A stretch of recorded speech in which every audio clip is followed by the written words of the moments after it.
రాష్ట్రానికి భారీ పెట్టుబడులు రావడం పట్ల అందరూ స్వాగతం తెలపాలని బీజేపీ ఎంపీ పురంధేశ్వరి సూచించారు. ప్రస్తుత కూటమి ప్రభుత్వం తీసుకుంటున్న పరిపాలనా చర్యలు పారదర్శకతను పెంచి పెట్టుబడిదారుల నమ్మకాన్ని పెంచుతున్నాయన్నారు. ముఖ్యంగా ఈజ్ ఆఫ్ డూయింగ్ బిజినెస్ వ్యవస్థను మరింత సులభతరం చేయడం వలన దేశీయ విదేశీ పెట్టుబడిదారులు ఆంధ్రప్రదేశ్ను ఆకర్షణీయ రాష్ట్రంగా చూస్తున్నారని చెప్పారు. పెట్టుబడులు రావడం అంటే కేవలం పరిశ్రమల స్థాపన మాత్రమే కాదు, వేలాది మంది యువతకు ఉపాధి అవకాశాలు కలగడమని పేర్కొన్నారు.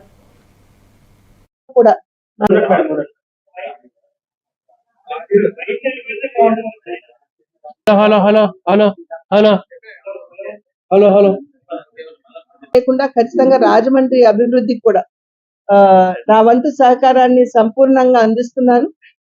ఈ యొక్క బాధ్యతలో భాగంగానే నాకు ఇప్పుడు ఉన్నటువంటి నాయకులందరూ కూడా నాకు తమ వంతు సహకారాన్ని అందిస్తూ ఎప్పటికప్పుడు విషయాలు తెలియజేస్తూ ఎక్కడ ఇబ్బందులు ఉన్నాయి, ఎక్కడ లోటుపాట్లు ఉన్నాయనేటువంటి విషయాలు స్థానికంగా ఉన్నటువంటి మా నాయకులందరూ కూడా తెలియజేయడం, వాటిని మేము తీసుకుని సంబంధిత మంత్రుల దగ్గరికి వెళ్ళడం, వారు కూడా సానుకూలంగా స్పందించి రాజమండ్రి అభివృద్ధికి వారు కూడా సహాయం చేయడం అనేది జరుగుతున్నటువంటి విషయం. కనుక అందరికీ కూడా నా తరఫు నుండి వారందరికీ కూడా నా ధన్యవాదాలు.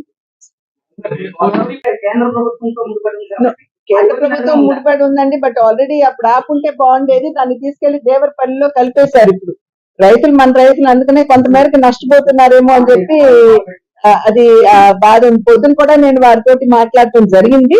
నేను అందుకనే టొబాకో బోర్డు చైర్మన్ ని, ఈడీ గారిని రేపు 20 తర్వాత ఇక్కడికి వచ్చి రైతులతోటి మీటింగ్ పెట్టాలని నిర్ణయించడం జరిగిందండి.